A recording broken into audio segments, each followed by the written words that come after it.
ಧರ್ಮಸ್ಥಳದಲ್ಲಿ ಶವ ಹೂತಿಟ್ಟ ಪ್ರಕರಣಕ್ಕೆ ಸಂಬಂಧಪಟ್ಟಂತೆ ಇದೀಗ ಮತ್ತಿಬ್ಬರು ಸಾಕ್ಷಿ ದೂರುದಾರರು ಎಸ್ಐಟಿಗೆ ದೂರು ಕೊಡೋದಕ್ಕೆ ಬಂದಿದ್ದಾರೆ. ಈಗಾಗಲೇ ಅನಾಮಿಕ ದೂರುದಾರ ವ್ಯಕ್ತಿ ಎಂದರೆ ಆತ ಹೆಣ ಹೂಳೋದನ್ನು ನಾವು ಕೂಡ ನೋಡಿದ್ದೇವೆ ಅಂತೇಳಿ ಎಸ್ಐಟಿಗೆ ಮಾಹಿತಿಯನ್ನು ನೀಡಿದ್ದಾರೆ. ಈ ವಿಚಾರದ ಕುರಿತಂತೆ ಮಾತನಾಡೋಕೆ ಇದೀಗ ಸಾಕ್ಷ್ಯ ದೂರುದಾರ ಆಗಿರ್ತಕ್ಕಂಥ ಪುರಂದರಗೌಡರು ನಮ್ಮ ಜೊತೆ ಇದ್ದಾರೆ. ಪುರಂದರಗೌಡ್ರೆ, ನೀವು ಎಲ್ಲಿಯವರು ಮತ್ತೆ ನೀವು ಈಗಾಗಲೇ ಎಸ್ಐಟಿಗೆ ಹೇಳಿದಿರಿ ಈ ಅನಾಮಿಕ ವ್ಯಕ್ತಿ ಶವ ಹೂತಾಕೋದು ನಾವು ಕೂಡ ನೋಡಿದ್ರಿ, ಯಾವಾಗ ನೋಡಿದ್ರಿ ಮತ್ತೆ ನೀವು ಏನು ಕೆಲಸ ಮಾಡ್ತಿದ್ರಿ?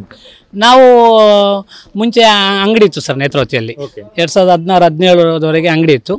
ಆಮೇಲೆ ಅಂಗಡಿ ತೆಗೆದ ಮೇಲೆ ಸುಮಾರು 40 ವರ್ಷ ಇತ್ತು. ಮುಂಚೆ ನಮ್ಮ ತಂದೆ ಮಾಡ್ಕೊಂಡು ತಿರ್ತಿದ್ರು ಅವಾಗ. ಆಮೇಲೆ 2016-17 ಅಂಗಡಿ ಬಿಲ್ಡಿಂಗ್ ಡೆಮಾಲಿಷ್ ಮಾಡಿದ್ರು, ಧರ್ಮಸ್ಥಳ ಕಡೆಯಿಂದ ಡೆಮಾಲಿಷ್ ಆಯ್ತದು. ಆಮೇಲೆ ನಾನು ಮನೆಯಲ್ಲಿ ಈಗ ಕೃಷಿ ಕೆಲಸ ಮಾಡ್ತಿದ್ದೀನಿ ಸರ್. ಯಾವಾಗ ನೋಡಿದ್ರಿ ಈತ ಹೆಣ ಹೂತ ಹಾಕೋದನ್ನು? ನಾನು ಸುಮಾರು 2003ರಿಂದ 2010 ಒಳಗೆ ಆ ಸಮಯದಲ್ಲಿ ನಾನು ನೋಡಿದ್ದೀನಿ ಸರ್. ಈಗ ಆ ಟೈಮಲ್ಲಿ ಹೆಣ ಹೂತ ಹಾಕ್ತಿದ್ದ ವ್ಯಕ್ತಿ ಈತನೇ ಅಂತ ಹೇಗೆ ನೀವು ಗುರುತು ಹಿಡಿತೀರಿ? ಅವಾಗ ಅಲ್ಲಿ ಕಸಗುಡಿಸೋರು ಒಂದು 3-4 ಫ್ಯಾಮಿಲಿ ಇದ್ರು ಸರ್. ಅದರಲ್ಲಿ ಈಗ ಭೀಮ್ ಅಂತ ಏನ್ ಹೇಳ್ತಾರೆ ಅವನ ತರನೇ ಮೈಕಟ್ಟು ಇರುವಂತ ವ್ಯಕ್ತಿಯನ್ನ ನಾನು ಅಲ್ಲಿ ನೋಡಿದ್ದೀನಿ ಸರ್. ನಾವು ಮಾತಾಡಿದ್ದೇವೆ ಅವ್ರ ಹತ್ರ. ಅಂದ್ರೆ ನಮ್ಮ ಅಂಗಡಿ ಎದುರುಗಡೆ ಕಸ ಗುಡಿಸ್ಕೊಂಡು ತಿರ್ತಿದ್ರು. ಅವಾಗ ನಾವಲ್ಲಿ ಹೆಣ ಹೂತೋದನ್ನು ತುಂಬಾ ಸತಿ ನೋಡಿದ್ವಿ. ಅಂದ್ರೆ ನಾವು ಯಾರ ಹತ್ರ ಹೇಳಕ್ ಹೋಗ್ತಿರ್ಲಿಲ್ಲ. ಅಂದ್ರೆ ಅಲ್ಲಿ ಯಾವ ವಿಚಾರ ಪ್ರಶ್ನೆ ಮಾಡುವಂಗಿಲ್ಲ. ಯಾವ ವಿಚಾರ ಪ್ರಶ್ನೆ ಮಾಡಿದ್ರೆ ನಮ್ಮ ಮೇಲೆ ಪ್ರಶ್ನೆ ಮಾಡೋರು ಮತ್ತೆ ಇರ್ತಾರೆ ಅಲ್ಲಿ.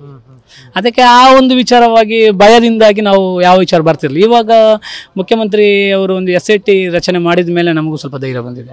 ಏನೋ ಒಂದು ಸತ್ಯ ಏನಿದೆ ಅದನ್ನು ಹೇಳೋಣ, ಇನ್ನೊಬ್ಬರ ಮೇಲೆ ಯಾರ ಮೇಲೆ ಆರೋಪ ಮಾಡೋ ವಿಚಾರ ನಮ್ದಲ್ಲ. ಸತ್ಯ ಏನಿದೆ ಅದನ್ನು ನಾವು ಹೇಳ್ತೀವಿ ಅಷ್ಟೇ. ಸತ್ಯ ಯಾರಿಗೆ ಹೇಳ್ಬೋದಲ್ಲ ಸರ್, ಅದರಲ್ಲಿ ಏನು ತಪ್ಪಂತ ಆಗೋದಿಲ್ಲ. ಇವಾಗ ನಮಗೆ ಈಗ ಭಯ ಇದೆ, ಎಷ್ಟು ವರ್ಷ ನಾವು ಭಯದಲ್ಲಿ ಬದುಕುವಂಥದ್ದು. ಯಾವಾಗಾದ್ರೂ ಒಂದ್ಸತಿ ಅದು ನಮಗೊಂದು ಧೈರ್ಯ ಬರಬೇಕಲ್ಲ ಸರ್. ಆದ ವಿಚಾರವಾಗಿ ನಾವು ಈಗ ಅದು SIT ಮೊನ್ನೆ ಕಂಪ್ಲೇಂಟ್ ಮಾಡಿದ್ವಿ ಸರ್. 6ನೇ ತಾರೀಕಿಗೆ ಇಲ್ಲಿ ಬಂದು ಹೇಳಿದ್ವಿ. 8ನೇ ತಾರೀಕು ಧರ್ಮಸ್ಥಳ ಸ್ಟೇಷನ್ ಕಂಪ್ಲೇಂಟ್ ಮಾಡಿದ್ವಿ. ಅದೇ ವಿಚಾರವಾಗಿ ನಮಗೇನು ಎನ್ಕ್ವೈರಿ ಕರೆದಿರಲಿಲ್ಲ. ಆ ವಿಚಾರ ಮಾತಾಡೋಣ ಅಂತ ಬಂದ್ವಿ ಸರ್.